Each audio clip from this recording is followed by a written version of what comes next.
Hello viewers, welcome to yet another edition of Gifted Minds, the program where we get to bring you talented Zimbabweans doing wonders. So today with me in the studio is Washington Kadichawe, a multi-published author. He's here today to discuss his latest publication, A Bed Too Big for Two. Welcome to the show. Thank you so much. So, A Bed Too Big for Two. Where did the idea come from? How did you develop it to become a book? Okay, it's quite interesting because A Bed Too Big for Two, the idea came from, we recently got married with my wife. Okay. So after our wedding, when we got home, we didn't have a double bed. So we had a single bed. Okay. Having a single bed, my wife insisted, no, let's not buy a double bed first. Let's sleep on this one. I just want to get a taste of how you were living before I came. So getting that taste, now sleeping on a single bed. And that's where I realized, and that's where the topic came from. Sleeping on a single bed with my wife. Okay. Yes. So the marriage inspired the idea. Exactly. And then how did your wife take it when you said I want to write a book about our private life? Actually, my wife is very supportive. Okay. So because we had written another book before, she said, let's write, but what are we really going to write about? Then I explained to her the idea and she said, let's write it. Okay. Yes. So maybe in brief, can you take us through the book? What is it about? And Okay.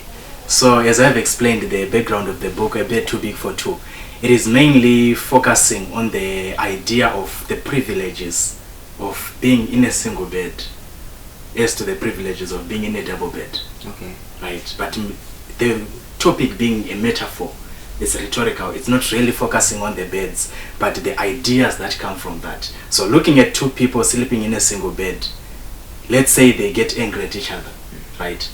There is not that option of you sleep on the other corner of the bed and then the other one was at the other corner. You are forced to be close to each other. So there is no room for some of the freedoms that we have when we are sleeping on a double bed. So looking at just that idea, we look at relationship and marriage. There are certain options that we give ourselves. There are certain freedoms we give ourselves, which are the reasons why divorce is skyrocketing. Okay. Yes. So the idea within A Bed Too Big for Two is to talk about and look into, are those really necessary? Some of the freedoms we give ourselves. Okay. Yes. So that is just the general idea. When you look into the book, you can find out where we talked about the freedoms, like the financial freedom. Some say my money is my money. You see, and it usually happens with us men. We say, my pocket is my pocket. You don't ask me about my money. Okay. But is it really freedom that one should have when you have decided to be in marriage? Okay. Because once you get into marriage, it's no longer supposed to be two people. It's two people becoming one. So the synchronicity of becoming one in marriage, but marriage not starting from when you get wedded or when you pay lobola.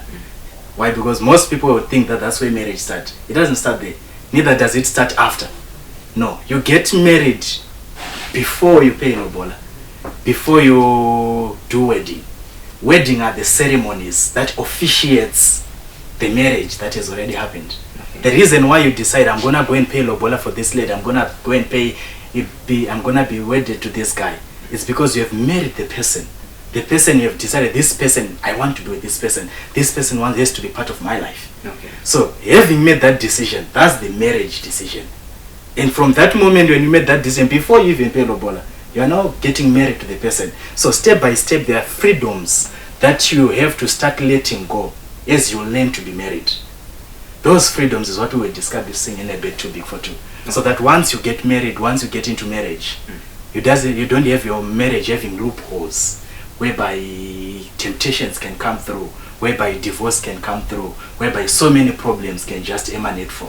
Okay. Yes. So besides addressing challenges such as financial challenges in the marriage, Yes. does it go beyond to also address issues in the bedroom? A Bed Too Big for Two does not really look much into the bedroom. Okay. Why? Because it is touching on both relationship and marriage. So it's good for those who are in relationships. So if we were to touch on things that has to do with the bed, we are now focusing only on the married after wedding. Okay. So this one is mainly focused on just the relationship and marriage combined together. Things that have to be started in a relationship that will lead into marriage. Things that you have in marriage that has to be started during a relationship. Okay. because that's where divorce is coming from. Okay. Earlier on you mentioned that you pitched the idea to your wife and then she said, no, I like the idea, let's write the book. Yes. Did you guys start out as both authors, or the passion of writing started when you got married? No. Actually, my first book that I wrote, Yes. we wrote it together. When we were still in a relationship, Okay. before we got married. Okay. It's called the 6 Pillars of a Stable Relationship. And when we wrote that book, we got so much criticism. Why? Because they were saying, you are not yet married, how can you write a book together? What if you don't get married? Okay. How are you going to present that book? Okay. And then said, no, actually there is no room that we don't get married, because marriage is a decision that you have to make, and we have made the decision. Okay. Right? So having made the decision, we started writing together. So the passion of writing, of course I'm one with the passion of writing, but my wife really loves the idea of building healthy families. Okay. So whenever we come to writing about relationships, marriages, parenting, all those topics, she's so much into them. So you find that some of the books I wrote alone, but when it comes to those books, she's so much into those books, so that's such that she says, let's do it together. Okay. Yes. So how many books have you written so far? So far, this one that just came out a bit too big for two is my 10th book.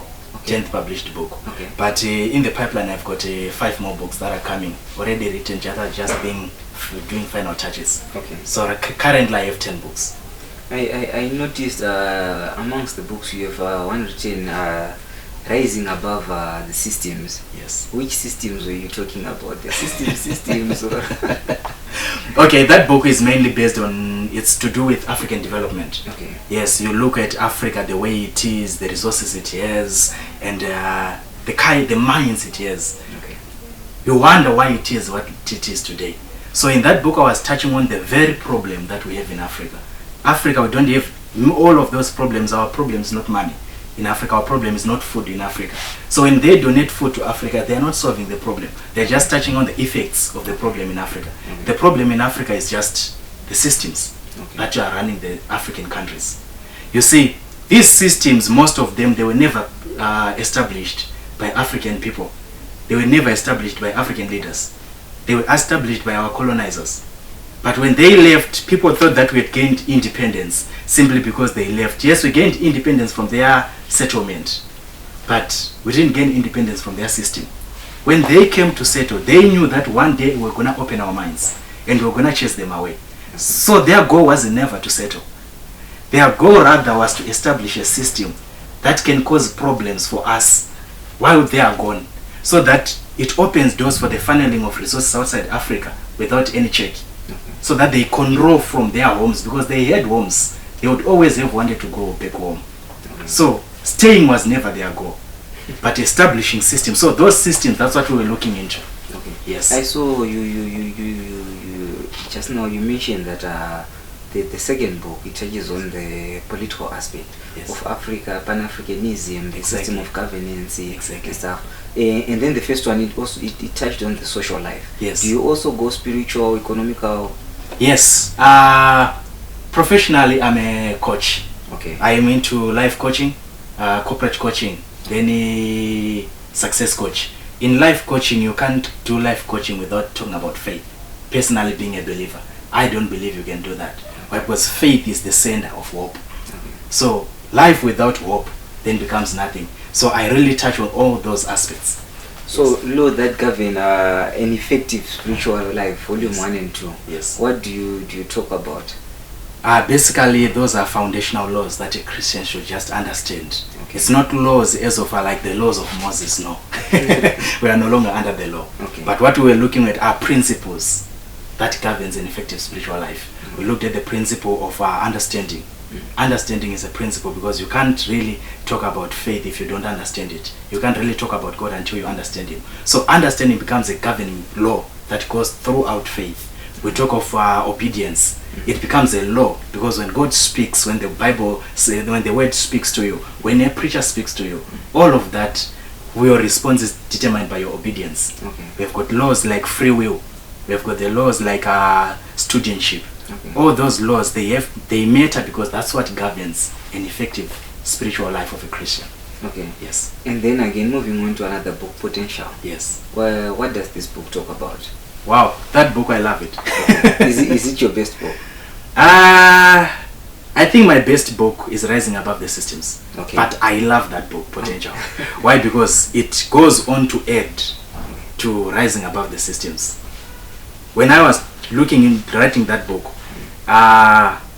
it seems like I was talking to individuals, but rather I touched on systems that are affecting individuals. Okay. Yet the same systems are established at a global level, Okay. at international level, Yes. across Africa. You see, so looking at these systems, we're talking about potential. How we have, let's look even at Zimbabwe. We have got people who are full of potential, but we are nothing. We have to rush to borrow. Yes. We have to go to have donations of food. With all the minds we have, we were once regarded as one of the top most educated countries in Zimbabwe. But all that education, what is it doing? Exactly. Because education becomes just potential. When you are educated, when you are schooled, you have potential. Okay. But once you have potential, that potential now needs the ground Okay. to manifest. Yes. Maybe in the book Potential, Yes. did you happen to explore maybe the causes of why we are where we are, Yes. considering that we are a very learned country and a very literate country? Yes, I did. Yes.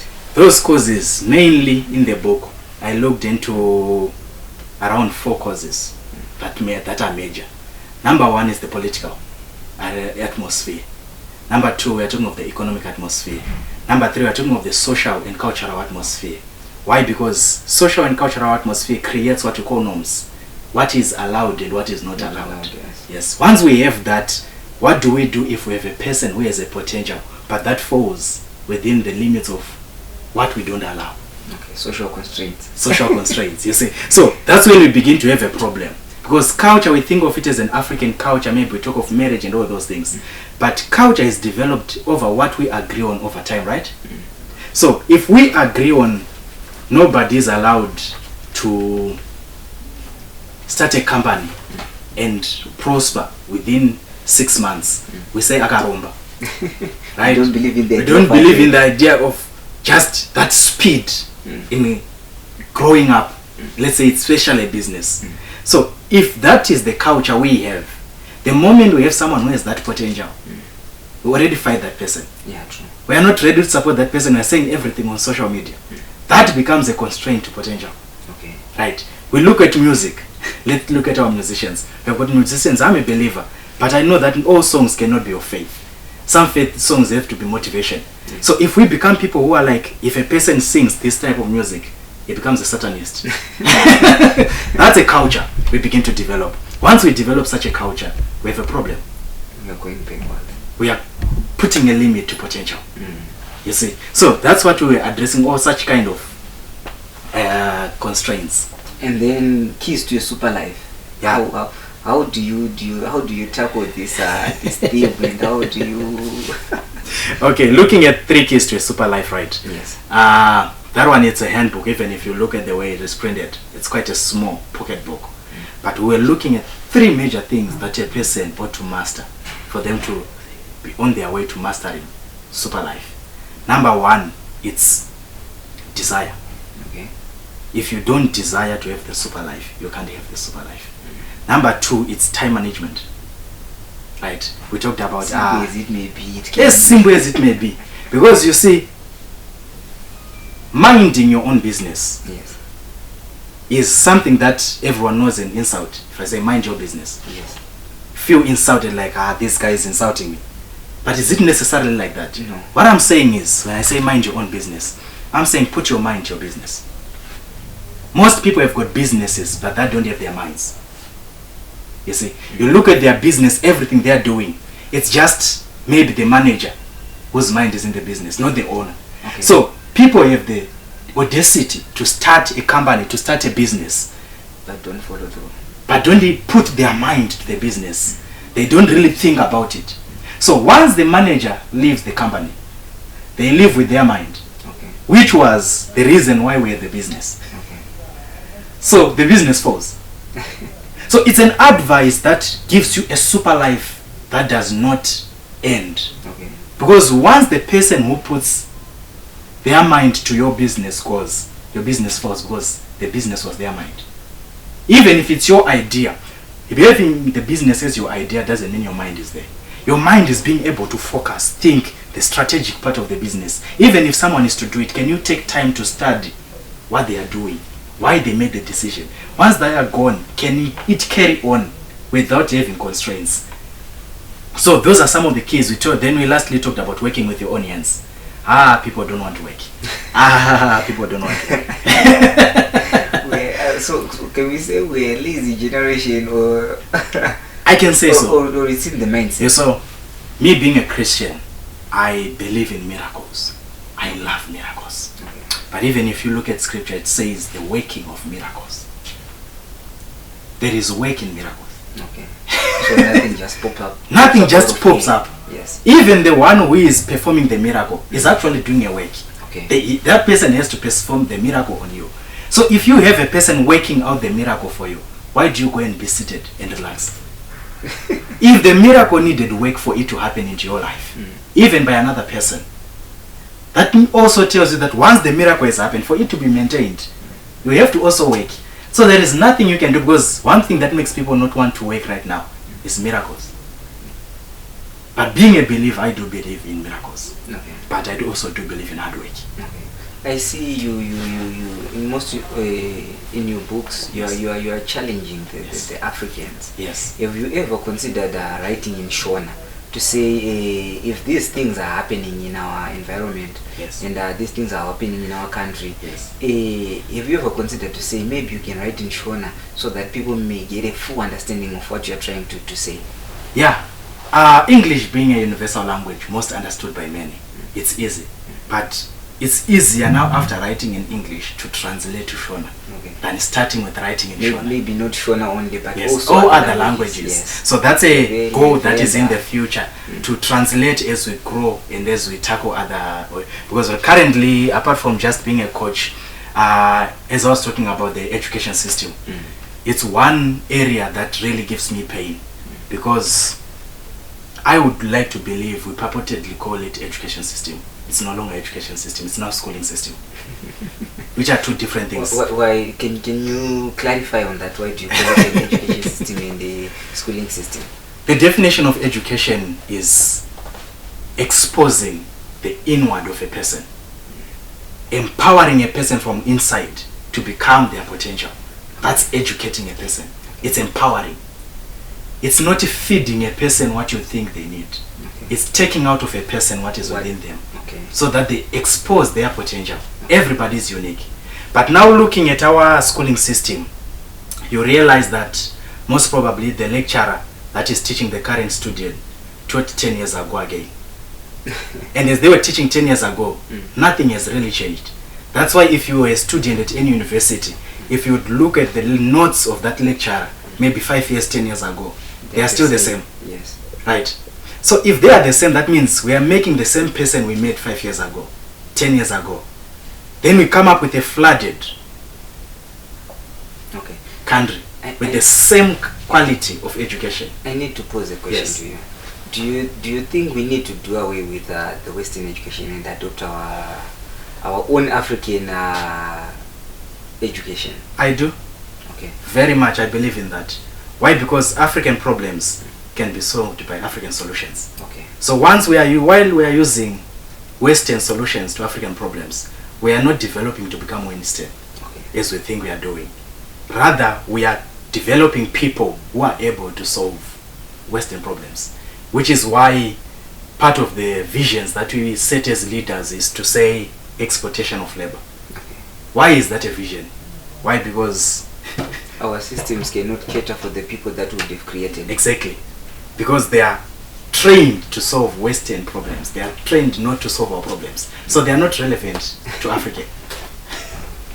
Okay, then managing growth. Yes. How do you manage growth? Wow, that book is very important. Why? Because anything that you don't manage falls apart. Okay. So growth, managing growth looks from not just your business, it looks from your entire life, your body as it grows. You need to buy new clothes. Because if you remain with the clothes that you have when you're 5 years old, when you're 20, then something goes wrong. You see? So from that general aspect, yes, we are talking about managing the entire growth. From the time when you are planning to grow, to manage the planning time. Because if growth takes you by surprise, it can be very devastating, no matter how good it is. Okay. Maybe do you have an institution? You seem to have knowledge and wisdom when it comes to this issue. And I think most Zimbabweans are in dire need of that information. Do you have somewhere where you say maybe a weekend I take time to talk to the youth or educate them on the issues like you are saying, managing Yes. growth? Yes. When growing up, we rarely get these advices or this knowledge or these wisdoms. Exactly. I always talk to my friends saying, it did been a case that we actually got career guidance in time. Yes. We would have chosen maybe we would have chosen better professions. Exactly. Not to That's say true. that my profession is not I better, understand, but yes, but generally that's what's out there. Mm. People would have made better decisions. Yes, of course, we have an institution. Okay. Currently, it's called the WLB Institute, Washington Legacy Building Institute. Okay. Yes. And where can people access these services? Okay, currently we're in Chitungwiza. So we advertise our sessions, then you come. Okay. Yes, only by appointment. Why? Because we are not always there, we are also moving around. Okay. But when you want to access our weekend lessons, we have them in Chitungwiza. The best way to do it, you go at our Facebook page, you like Coach Washington, you like Washington Kadichawe. There you get every time when we are ready to do a session. You also get the, or to inbox our contact number for WLB Institute, 0775 374 894. If you just do that, we always send you the updates every time. Okay. Yes. As we move on to close this session, Yes. the last book, No Condemnation. Yes. What is it about? That one is a faith book. Okay. Yes. It being a faith book, I realized that most of the Christians, their problem right now is not the devil. Their problem is not God. Mainly it's themselves. Yes. So self-condemnation mainly deals with normal condemnation mainly deals with self-condemnation. You see. So with self-condemnation, we are looking at after you have done something wrong, you pray God forgives you. The devil is no longer in the picture. Yes. But you, the guilty part within you, you begin to condemn yourself. You feel like, I don't want to pray. I can't pray because God is angry with me. Yet God has forgiven you.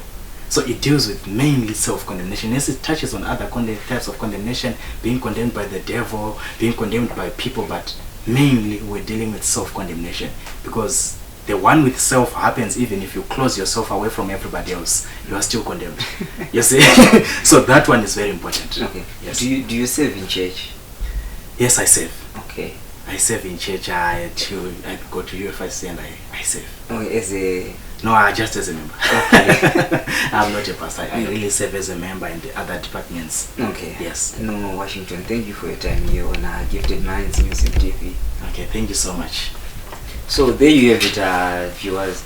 This was Washington Kadichawe saying Zimbabwe and Africa needs to progress. We need growth, and we need more of our own knowledges to be disseminated so that these knowledges can tackle the problems that we face every day.